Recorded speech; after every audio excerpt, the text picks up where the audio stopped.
সব মুসলিম রাষ্ট্রগুলোর মধ্যে ঝগড়া বিপদে লিপ্ত করেছিল, ঠিক কিনা?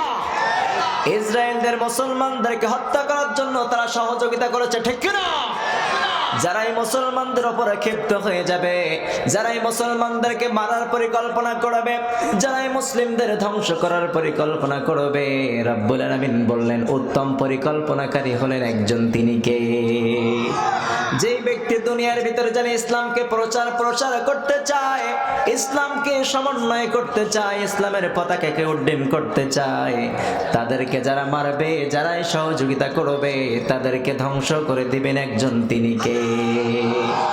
এই যে আমেরিকার মধ্যে আগুনের ছড়াছড়ি, এত সুন্দর প্রযুক্তি তাদের আছে, পৃথিবীর সব থেকে বড় প্রযুক্তি তাদের হাতে, সবকিছু তাদের হাতে, সব শক্তি তাদের হাতে রব্বুল আলামিন দিয়েছেন, কিন্তু সামান্য একটি অগ্নিকাণ্ড রব্বুল আলামিন লস অ্যাঞ্জেলে দিয়েছেন, সেই অগ্নিকাণ্ড তারা এখনো পর্যন্ত নিভাতে সক্ষম। কারণ রব্বুল আলামিন বলেন, আমি রব্বুল আলামিন যাকে ধরি তাকে ছাড়ি, আমি রব্বুল আলামিন ধরি না, সহজে কাউকে ধরি না, যার ধরি তার অস্তিত্ব ধ্বংস করে দিয়ে দেয়, ঠিক কিনা? এই যে জাপানের মধ্যে আপনি লক্ষ্য করে দেখেন, জাপান এত শক্তিশালী রাষ্ট্র, এরপরও যখন ভূমিকম্প সুনামি দেয় সব থেকে ক্ষতিগ্রস্ত হয়ে যায়, ঠিক কিনা? আবার আপনি যেখানে দেখেন রব্বুল আলামিন বললেন, ও গোলাম বেশি বাড়াবাড়ি করবা, কারণ আমি রব্বুল আলামিন কাউকে ধরি না, যখন ধরি তার কোনো অস্তিত্ব খুঁজে পাওয়া, খুজুহু ফাগুল্লুহু সুম্মাল জাহিমা, এটা জাহান্নামীদের বেড়ি আটকাবে। কিন্তু আপনি যদি দুনিয়ায় যদি মুসলিমদের উপর অত্যাচার করেন, মুসলিম জাতির উপর যদি অত্যাচার করেন, যারা কোরআন প্রেমিক তাদের উপর যদি আপনি অত্যাচার করেন, আপনার উপরে জুলুম করার জন্য আপনার উপরে বিপদ চাপিয়ে দিবে একজন, তিনি কে? এজন্য খবরদার, যারা কোরআন প্রেমিক, যারা ইসলাম প্রেমিক, তাদেরকে কখনো আঘাত করা যাবে। এই যে চুয়াডাঙ্গা অঞ্চলে, মেহেরপুর অঞ্চলে সব কোরআনের ঘাটিগুলো বন্ধ করে রেখেছিল তারা, কিন্তু আজকে কি তারা পারছে নাকি? রব্বুল আলামিন বললেন, আমি যাকে ধরি তার অস্তিত্ব খুঁজে পাওয়া। কিন্তু তুমি যে পাপগুলো করো সারা জীবন, মুসলিম জাতি শুধু নয় সারা জীবন মনে রাখবে এই জাতি তোমরা যে অপরাধগুলো করেছো, রব্বুল আলামিন বললেন, ও তুইজ্জু মান তাশা ওয়া তুজিল্লু মান তাশা বিয়াদিকাল খায়র।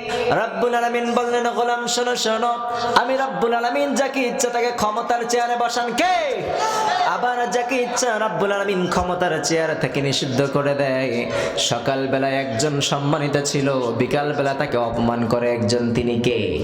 এজন্য ক্ষমতার চেয়ার রব্বুল আলামিন তোমাকে দিয়েছেন, এজন্য বেশি বাড়বা, গরিবের উপর অত্যাচার করবা না, গরিবের উপর জুলুম করবা না, কখনো অন্যায় করবা না, তাহলে তোমার ক্ষমতা থেকে বঞ্চিত করবে একজন, তিনি কে?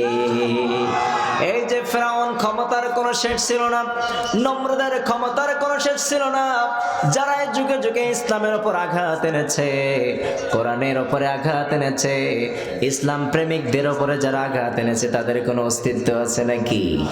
কথা বলেন না কেন? আবু জেহেল, আবু লাহাব সারা জীবন কোরআনের বিরোধিতা করেছে, বিশ্বনবীর উপর অত্যাচার করেছে, বিশ্বনবীকে মারার পরিকল্পনা করেছে, কিন্তু আপনি তাকিয়ে দেখেন আবু জেহেল মার্কা নাম কারোর আছে নাকি? ফেরাউন নাম আছে নাকি? নমরুদ নাম আছে নাকি? কিন্তু এই জমিনে যারা কোরআন প্রতিষ্ঠা করেছে তাদের নাম ঘরে ঘরে আছে না নাই? ওমরের নাম আছে, আলীর নাম আছে, ওসমানের নাম আছে না নাই? কিন্তু আবু জেহেলের বাচ্চার নাম গোটা পৃথিবীতে একজনের নাম আছে নাকি? কথা বলেন। কারণ এই নামগুলোর উপর অভিশপ্ত করেছেন একজন, তিনি কে?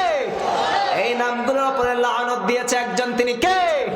এজন্য কিয়ামত পর্যন্ত যত মানুষ আসবে, যাই কাফেরের মধ্যে হোক, মুসলিমের মধ্যে হোক, ইহুদিদের মধ্যে হোক, যেই দলের হোক না কেন, যেই ধর্মের হোক না কেন, ফেরাউন নাম কেউ রাখবে, আবু লাহাব নাম কেউ রাখবে, ফেরাউন, নমরুদ, এই সবগুলো নামের ওপর লানত দিয়েছে একজন, তিনি কে? কিয়ামত পর্যন্ত এই নামগুলো কেউ রাখবে না, ঠিক কিনা? কারণ এরা জানে এই মানুষগুলো অভিশপ্ত মানুষ, ঠিক কিনা? এই জন্য করে এই মানুষদের নাম না রাখলে ওই মানুষের খাসলাত আছে না নাই? এই মানুষদের যে কর্মকাণ্ডগুলো করে গিয়েছে, এই সমস্ত কর্মকাণ্ডের সাথে জড়িত এই সমাজের মধ্যে মানুষ আছে না নাই? কম না বেশি? এই সমাজের মধ্যে যারা কোরআনের বিরোধিতা করবে, যারা ইসলামের বিরোধিতা করবে, ইসলাম ঠিক থেকে যাবে, কিন্তু সেই মানুষগুলো চিরতরে দুনিয়া থেকে মুছে দেবে একজন, তিনি কে?